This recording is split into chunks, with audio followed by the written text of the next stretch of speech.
नमस्कार, आप सभी का स्वागत है साधना प्लस न्यूज में। मैं हूं आपके साथ काजल सिंह। शुरुआत करेंगे बिहार झारखंड की खबरों के साथ, लेकिन उससे पहले नजर डालेंगे आज की सुर्खियों पर। मुश्किल में फंस सकते हैं पूर्व मुख्यमंत्री रघुवर दास। सदन में उठा 2016 झारखंड स्थापना दिवस समारोह में अनियमितता का मामला, मुख्यमंत्री ने दिए जांच के संकेत। रांची में देवघर विधायक और सिमरिया विधायक ने किया आवरण अनशन। बाबा धाम मंदिर खोलने को लेकर कर रहे हैं अनशन।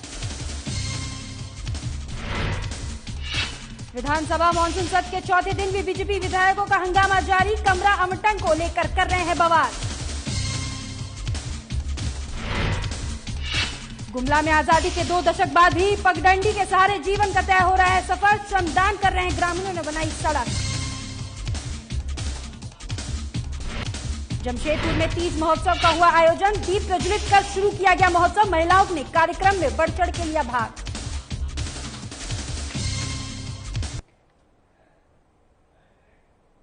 खबरों का सिलसिला शुरू करने से पहले इस वक्त रांची से बड़ी खबर सामने आ रही है कि पूर्व मुख्यमंत्री मुश्किल में फंस सकते हैं। पूर्व मुख्यमंत्री रघुवर दास, उनकी मुश्किलें बढ़ सकती हैं। 2016 झारखंड स्थापना दिवस समारोह के आयोजन में अनियमितता का मामला है। विधायक सरयू राय ने सदन में मामले को उठाया है। मुश्किल में फंस सकते हैं पूर्व मुख्यमंत्री रघुवर दास। विधानसभा में मामला उठने के बाद सीएम ने दिए मामले की जांच के संकेत। 2016 झारखंड स्थापना दिवस समारोह के आयोजन में अनियमितता का है मामला। एसीबी या विधानसभा की विशेष कमेटी से कराई जा सकती है जांच। वहीं इस खबर पे ज्यादा जानकारी के लिए हमारे बिहार झारखंड के संपादक दीपक ओझा जी हमारे साथ जुड़ चुके हैं। तो दीपक ओझा जी, बताइए क्या है पूरा मामला इस बारे में। काजल, कल विधानसभा में विधायक सरयू राय ने इस मामले को उठाया था कि 2016 में जो झारखंड स्थापना दिवस समारोह का आयोजन किया गया था, उसमें जो सिंगर हैं सुनिधि चौहान, उनका कार्यक्रम किया गया था और ये काफी बड़े पैमाने पर किया गया था कार्यक्रम। तो ये विधायक ने आरोप लगाया है कि इससे वित्तीय अनियमितता है। सरकार ने गैर जरूरी मद में इतने पैसे खर्च किए, ये जांच का विषय है और जो सरकार ने खर्च दिखाए हैं वो उचित नहीं है और ये अनुचित है और जो आंकड़े पेश किए गए हैं वो गलत है। तो इस आंकड़ों का भी जांच हो और जो पैसे जिस पद में खर्च हुए उसकी बारीकी से जांच हो, तो इसमें अनियमितता दिखता है। तो ये जो सरयू राय विधायक हैं, काजल, आपको दर्शकों को बताना चाहते हैं कि सरयू राय विधायक रघुवर दास को हरा करके और विधायक बने हैं और वो सदन में है। सदन में उन्होंने मामले को उठाया है और मुख्यमंत्री ने इस मामले पर जवाब देते हुए कहा कि मामला संदिग्ध दिखता है और जरूरत पड़ी तो इसकी जांच एसीबी या विधानसभा की विशेष कमेटी से कराई जा सकती है।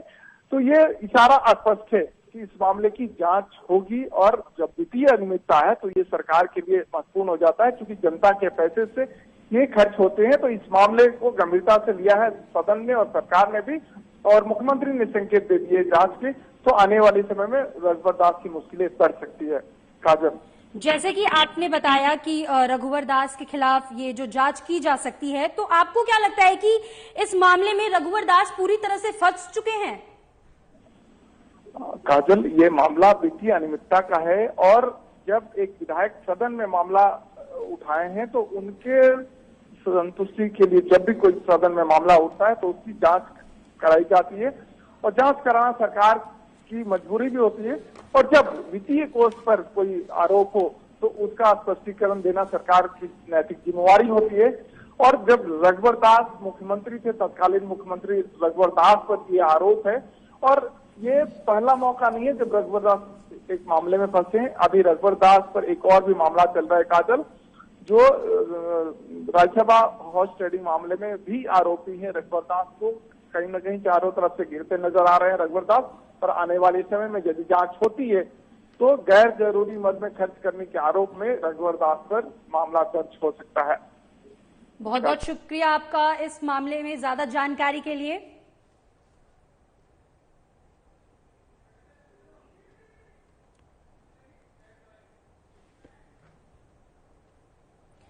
तो वहीं शुरू करते हैं खबरों का सिलसिला।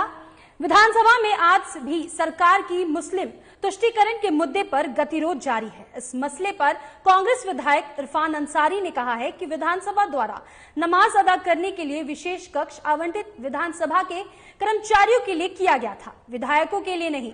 लेकिन इसके बावजूद भी बीजेपी इस पर सियासत कर रही है।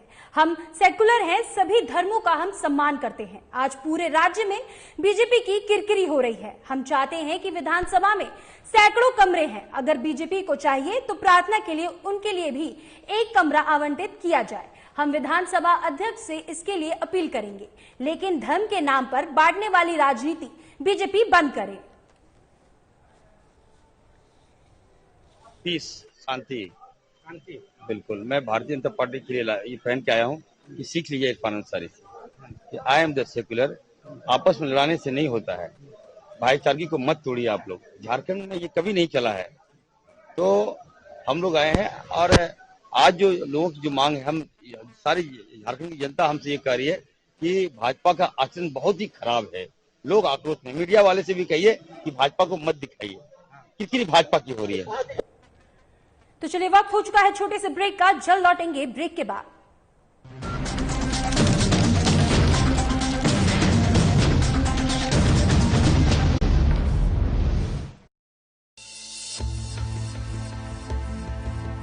रामकृष्ण मिशन अस्पताल रांची में सेवा का एक सर्वोत्तम संस्थान।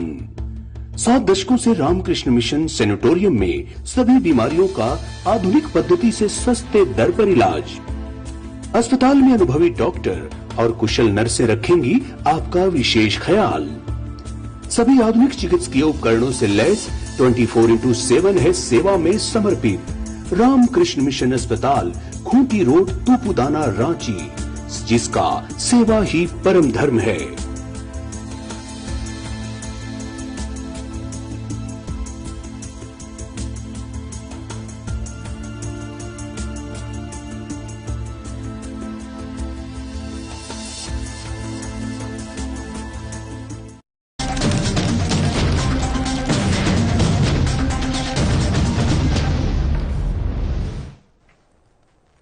ब्रेक के बाद आपका बहुत बहुत स्वागत है। तो चलिए फिर से शुरू करते हैं खबरों का सिलसिला। झारखंड विधानसभा मानसून सत्र का आज चौथा दिन। बीजेपी के कई विधायक विधानसभा पहुंचे और धरने पर बैठ चुके हैं। कुछ विधायकों को तो अपने क्षेत्र की समस्या है, लेकिन और विधायकों का एक ही मांग है, जो नमाज के लिए रूम आवंटित किया गया है, विधानसभा के द्वारा उनको निरस्त किया गया है। वहीं बीजेपी विधायक बिरंची नारायण ने कहा कि राज्य सरकार सिर्फ तुष्टीकरण की राजनीति कर रही है, ये कतई नहीं चलने वाला है, आवंटन को निरस्त करना चाहिए। वहीं सत्ता पक्ष के मंत्री सत्यानंद भोक्ता ने कहा कि भाजपा वाले भी विधानसभा में झाल बजा रहे हैं, इससे लगता है 2-3 तब और झाल बजाते रहेंगे, इनके पास कोई मुद्दा नहीं है।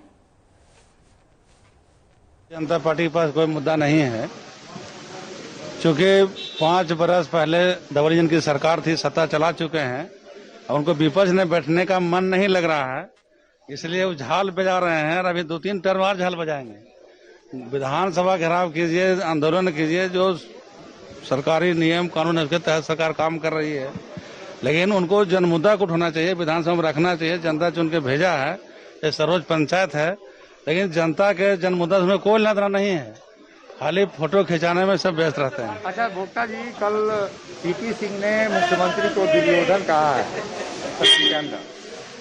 देखिए माननीय CP Singh ji senior MLA हैं और विधानसभा स्पीकर भी रह चुके हैं, लेकिन बोलना कुछ है और बोलते कुछ है।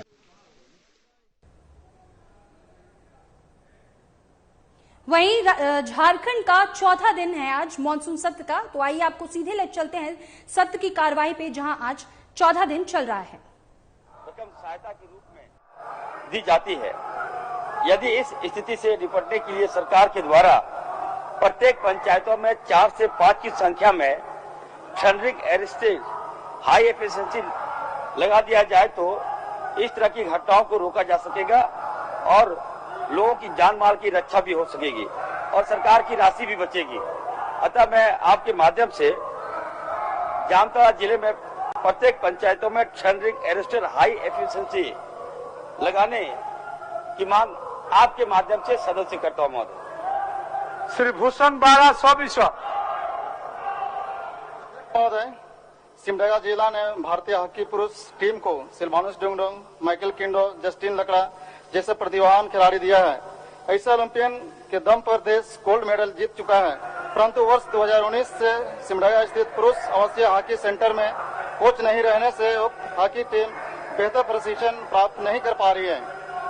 हॉकी खेल को बढ़ावा देने हेतु मैं सरकार से मांग करता हूं कि वर्णित हॉकी सेंटर में एक अनुभवी कोच की नियुक्ति यथाशीघ्र कराई जाए।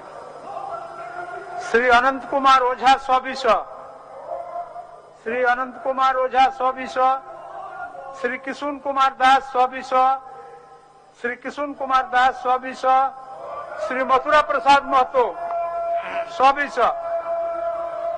अध्यक्ष महोदय, आपके माध्यम से सरकार का ध्यान आकृष्ट करते हुए कहना है कि धनबाद जिला के टुंडी प्रखंड अंतर्गत कोल्हर पंचायत स्थित भगुडी से बड़ा नागपुर चकामानपुर पथ अत्यधिक बारिश के कारण पानी के तेज बहाव से ध्वस्त हो गया है। अतः आपसे के माध्यम से सरकार से मांग करता हूं कि उक्त पथ की सुदृढ़ीकरण मरम्मती कराई जाए। श्रीमती पूर्णिमा नीरज सिंह जी। अध्यक्ष महोदय, धनबाद जिला के बाघमारा प्रखंड अंतर्गत कतरास जिंजी पहाड़ी स्थित श्री बूढ़ा बाबा शिव मंदिर के संबंध में भारतीय पुरातत्व सर्वेक्षण विभाग रांची मंडल रांची द्वारा दिनांक 10/12/2019 को भौतिक सत्यापन कर 9वीं-10वीं शताब्दी की धरोहर होने के संबंध में जांच प्रतिवेदन F नंबर T19/66/October/19/1699138 NAP 960 दिनांक 24/1/2020 पर्यटन विभाग झारखंड सरकार को सौंपा गया है। मैं उक्त प्राचीन मंदिर को संरक्षित कर राजकीय धरोहर घोषित करने की मांग सरकार से करती हूँ। माननीय सदस्य श्री प्रदीप यादव जी। अध्यक्ष महोदय, कोविड महामारी के कारण पिछले 1 वर्ष से भी अधिक दिनों से राज्य के विद्या मंदिर बंद पड़े हैं। केवल शिक्षकों की हाजिरी होती है। ऑनलाइन पढ़ाई ग्रामीण क्षेत्र के बच्चों के लिए मजाक का विषय बन के रह गया है। साथ ही राज्य के आस्था मंदिर, गिरजाघर तमाम बंद पड़े हैं। मस्जिद आस्था के केंद्र के साथ साथ ये लोगों को रोजगार भी देता है। अतः मेरा आग्रह होगा सरकार से कि कोविड की संभावनाओं को ध्यान में रखते हुए शर्तों के साथ इन विद्या मंदिरों के आस्था के केंद्रों को खोलने का निर्देश जारी करें। क्या कृपया कार्य स्थगन पढ़ा जा रहा है। माननीय सदस्य, आपसे आग्रह है कि सदन को व्यवस्थित करें। कुछ बोल रहा है माननीय संसदीय कार्य मंत्री? पर विचार कर रही है। अच्छा, ठीक। क्या सूचना है आपका? पर उनको देना। माध्यम से जानकारी देना चाहती हूँ अध्यक्ष महोदय कि 2.5 करोड़ से कम के टेंडर्स में SOR में जो लास्ट लिमिट है, जो लोएस्ट लिमिट है, वो निर्धारित न होने की वजह से बाहर के लोग या फिर जो संपन्न कॉन्ट्रैक्टर हैं वो लोग टेंडर डालने के बाद एग्रीमेंट नहीं कर रहे, जिससे वहां के स्थानीय जो युवा हैं उनके रोजगार के अवसर समाप्त हो रहे हैं। सो आपसे निवेदन है अध्यक्ष महोदय कि काम की क्वालिटी के लिए और जो स्थानीय लोग हैं उन लोगों को काम का मौका मिले, इसके लिए SOR पर जल्द निर्णय लिया जाए। अब हो गया। अब कार्य स्थगन है। अब हो गया बच्चन। इसके बाद फिर देंगे आपको, इसको पढ़ लेने दीजिए उसके बाद। अच्छा, डॉक्टर लंबोदर महतो 100 ने अपने कार्य स्थगन की सूचना के माध्यम से यह बताया है कि देश के आखिरी बार 1931 ईस्वी में जाति आधारित जनगणना हुई। 1951 में केवल अनुसूचित जाति एवं अनुसूचित जनजाति का जनगणना हुआ। तब से लगातार जाति आधारित जनगणना की मांग की जा रही है। जनहित एवं राज्यहित में जातिगत जनगणना कराने के प्रस्ताव केंद्र सरकार को भेजने हेतु सदन के सभी कार्यों को रोककर इस पर चर्चा कराने की मांग की है। आप एप्रोप्रिएट समय पर एप्रोप्रिएट बात रखें लंबोदर जी। धन्यवाद। श्री मनीष जायसवाल 100 ने अपने कार्य स्थगन की सूचना के माध्यम से यह बताया है। तो चलिए, वक्त हो चुका है छोटे से ब्रेक का। जल्द लौटेंगे ब्रेक के बाद।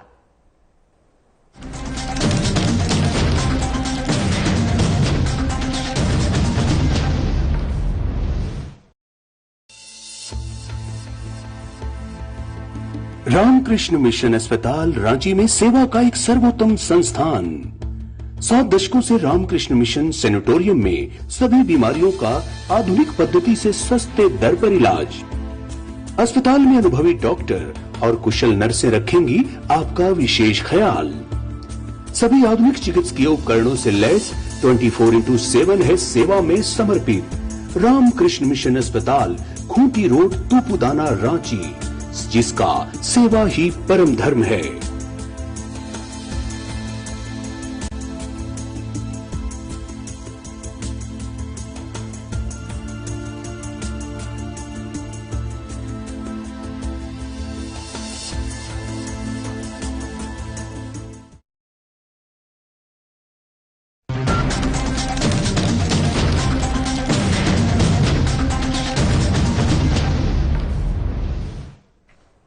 ब्रेक के बाद आपका बहुत बहुत स्वागत है। तो चलिए फिर से शुरू करते हैं खबरों का सिलसिला। झारखंड विधानसभा मानसून सत्र के दौरान बाबा धाम मंदिर खुलवाने को लेकर विपक्षी पार्टियों के द्वारा विरोध प्रदर्शन किया जा रहा था, लेकिन सरकार इस विषय पर नहीं सोच रही थी। अब देवघर विधायक नारायण दास और सिमरिया विधायक किशुन दास बाबा वैजनाथ मंदिर खुलवाने को लेकर विधानसभा के अंदर आमरण पर बैठे हैं, जिसका जायजा लिया हमारे संवाददाता चंदर वनवा ने। मुद्दों को लेकर विधानसभा के बाहर ही अनशन देखने को मिलता था, लेकिन अब जो इस बार का विधानसभा मानसून सत्र है, विधानसभा के अंदर ही आमरण अनशन देखने को मिल रहा है। जी हाँ, देवघर विधायक नारायण दास के द्वारा जो है बाबा धाम का जो मंदिर है, भोलेनाथ का जो मंदिर है, वो खुलवाने के लिए जो है आमरण अनशन किया जा रहा है। आखिर क्या लगता है कि कितना असर पड़ेगा सरकार पर? देखिए, जनता के द्वारा हम लोग को चुना जाता है। किस लिए चुना जाता है? उनके हित के लिए। और बाबा वैद्यनाथ का मंदिर जो है सिर्फ हिंदुस्तान के लिए ही नहीं बल्कि पूरी दुनिया के लिए आस्था का केंद्र है।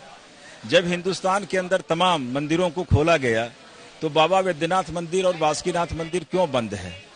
मेरी छोटी सी मांग है, मैं निरुत्तर नहीं होना चाहता हूं। यहाँ के जनप्रिय मुख्यमंत्री से मैं कहना चाहता हूं कि यदि आपको गरीबों की चिंता है, आवामों की चिंता है, क्योंकि बाबा मंदिर देवघर है, उस पर देवघर का कारोबार चलता है, तब ना इतने 5 लाख लोगों को नौकरी देने का बात करते हैं मुख्यमंत्री। वो नौकरी आप भटक गए।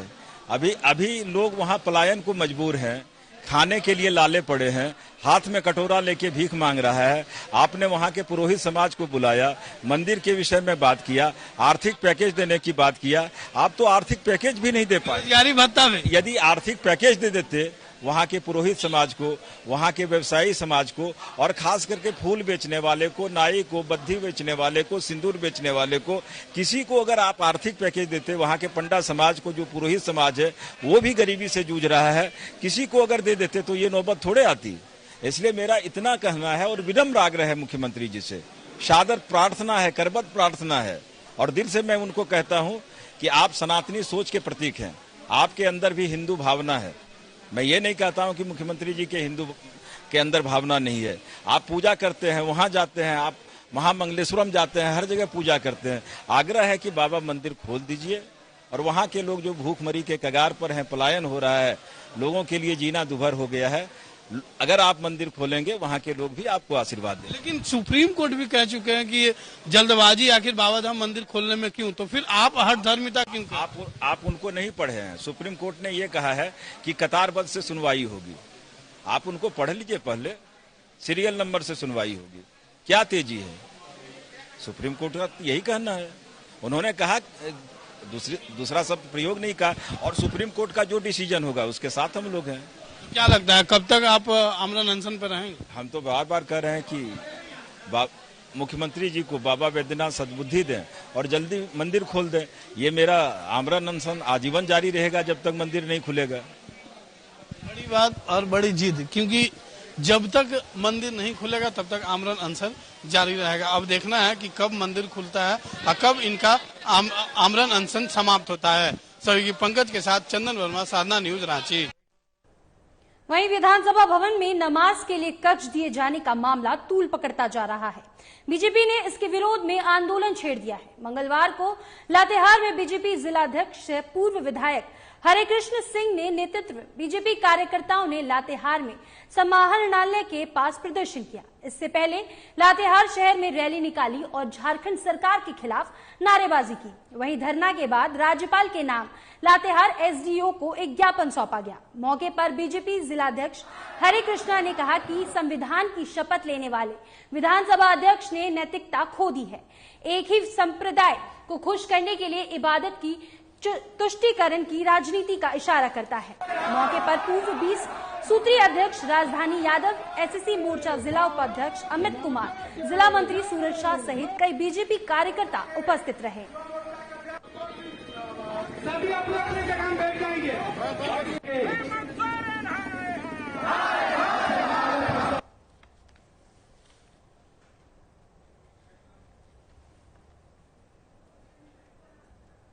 वहीं गोड्डा के विधायक अमित मंडल ने नियोजन नीति का विरोध करते हुए कहा कि ये सरकार राज्य के युवाओं को नौकरी नहीं देने की मंशा के साथ सत्ता पर बैठी है। चुनाव के समय प्रतिवर्ष 5 लाख युवाओं को नौकरी देने का वादा और नौकरी नहीं मिलने पर बेरोजगारी भत्ता देने का वादा भूल चुकी है।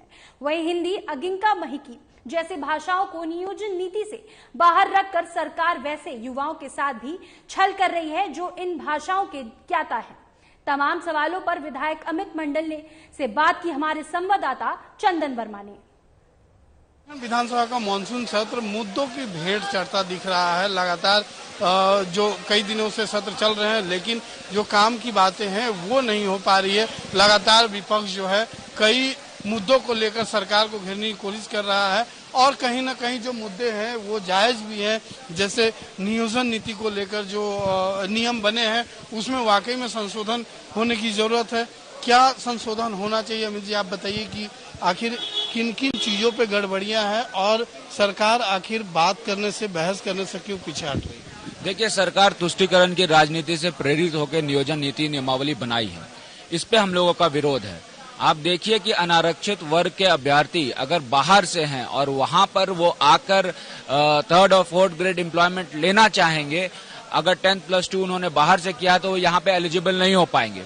1932 का खतियान जो सरकार ने कहा था कि नियोजन नीति को हम लोग बनाएंगे, उसके आधार पर आज ओपन टू ऑल कर दिया है इस क्लॉज को डालकर। इसके साथ साथ यहाँ के जो लोग हैं जो अंगिका बोलते हैं, भोजपुरी बोलते हैं, उनका जो रीजनल लैंग्वेज है अंगिका, जहां से मैं आता हूं, उसको बाहर निकाल दिया गया है नियमावली से। और इसके इतर क्या किया है सरकार ने ये कहा है कि रीजनल लैंग्वेज में 30% मार्क्स लाना अनिवार्य हो जाएगा। अब मान लीजिए गोड्डा में जो अंगिका बोलते हैं वहां के लोग कैसे 30% मार्क्स लाएंगे किसी भी एग्जाम में 3rd और 4th ग्रेड, क्योंकि उनको अंगिका के अलावा और कोई दूसरा रीजनल लैंग्वेज पता नहीं है। ये हम लोगों का मुख्य मांग है कि अंगिका को, भोजपुरी को नियमावली में जोड़ा जाए। साथ साथ भारत के संविधान के अनुच्छेद 14 और 16 के अनुरूप नियमावली को बनाते हुए अनारक्षित वर्ग के अभ्यर्थी, वैसे अभ्यर्थी जो 10+2 बाहर से करते हैं, उनको भी यहाँ पर नौकरी देने के लिए सरकार को नियमावली में संशोधन किया जाए। अमित जी, मैं आपसे सीधे तौर पे ये समझना चाहता हूँ कि जिस तरीके से सरकार ने घोषणा किया था कि हर वर्ष 5 लाख युवाओं को जो है बेरोजगारों को रोजगार दिया जाएगा, लेकिन जिस तरीके से नियोजन नीति में नियमावली बनी है, अंगिका, हिंदी और मगही को जो बाहर कर दिया गया है, तो क्या ऐसे में संभव है 5 लाख युवाओं को रोजगार? देखिए, सरकार ने अभी तक आइडेंटिफाई ही नहीं किया है कि वो किस हिसाब से रोजगार देगी। सबसे पहले सरकार को यह स्पष्ट करना चाहिए कि स्थानीय नीति बनेगी, नियोजन नीति बनेगी, उसके बाद नियमावली बनेगी। लेकिन सरकार ने गलत नियमावली बना के, मुझे ऐसा लगता है कि हाई कोर्ट को आमंत्रण दे दिया है कि आने वाले दिन में कोई भी अभ्यर्थी अगर हाई कोर्ट का दरवाजा खटखटाएगा तो ये उनका मसला जो है वो स्टैंड कर जाएगा कोर्ट में और सारी नियुक्तियां रद्द हो जाएगी। 5 लाख नौकरी क्या, मैं गारंटी के साथ बोलता हूं कि ये सरकार 10 नौकरी भी नहीं दे पाएगी अपने कार्यकाल में, सिर्फ और सिर्फ बयानबाजी करेगी। और इसका सबसे बड़ा उदाहरण ये है कि जब ये बोलती है कि हम बेरोजगारी भत्ता देंगे, आज तक एक युवा को बेरोजगारी भत्ता जब तक सरकार का नहीं मिला। 2 साल बीतने को है, सरकार ने 4 बार लाठीचार्ज कर दिया अस्थायी कर्मी को स्थायी करने के मांग को लेकर। तो मुझे ऐसा लगता है कि ये बहुत बड़ा मुद्दा है, सरकार को उस पर चिंता और सरकार को नियमावली में संशोधन करने की आवश्यकता है। बिल्कुल, एक बड़ा आरोप के साथ बड़ा सवाल भी अमित मंडल ने छोड़ा है कि 5 लाख युवाओं को तो छोड़िए, 10 युवाओं को भी रोजगार नहीं मिला है। और रही बात बेरोजगारी भत्ता का, तो वो भी अभी तक घोषणा के बावजूद भी है किसी को प्राप्त नहीं हुआ है। तो ऐसे में जो आम जनता है उसके साथ कहीं ना कहीं मौजूदा सरकार जो है वो छलावा कर रही है। तो अब देखने वाली बात है कि इस विधानसभा में आखिर नियोजन नीति को लेकर कितना और तेज रुख अख्तियार कर पाती है विपक्ष, और क्या सरकार को बाध्य कर पाती है कि वो नियमावली में संशोधन करे। सहयोगी पंकज के साथ चंदन वर्मा, साधना न्यूज, रांची।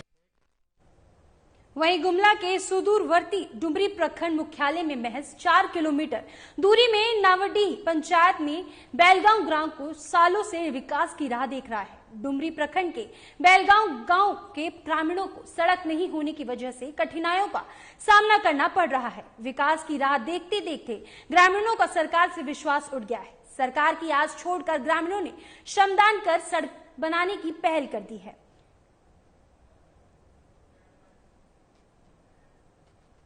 फिलहाल के लिए इस बुलेटिन में सिर्फ इतना ही। आगे की खबरों के लिए आप देखते रहिए साधना प्लस न्यूज। नमस्कार।